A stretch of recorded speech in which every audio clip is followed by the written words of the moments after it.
ఈరోజు వాక్యం ప్రకటన గ్రంథము 1వ అధ్యాయము 4వ వచనం నుండి. ఆసియా ఖండములో ఉన్న 7 సంఘములకు శుభమని చెప్పి రాయినది ఏమనగా, వర్తమాన భూత భవిష్యత్ కాలములో ఉన్నవాని నుండి ఆయన సింహాసనం ఎదుటనున్న 7 ఆత్మల నుండి నమ్మకమైన సత్యసాక్షియు మృతులలో నుండి ఆది సంభూతుడిగా లేచిన వాడును భూపతులకు అధిపతి అయిన యేసు క్రీస్తు నుండి కృపా సమాధానములు కలుగునుగాక.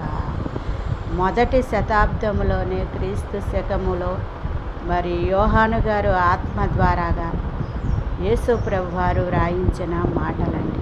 ఆసియా ఖండంలో 7 సంఘములను తన కుడి చేత పట్టుకుని 7 దీప స్తంభముల మధ్య సంచరించువాడు చెప్పు సంగతులు ఏమనగా అని తన సార్వభౌమత్వాన్ని పరలోకపు ఘనతను యోహాను గారి ద్వారాగా దేవుడు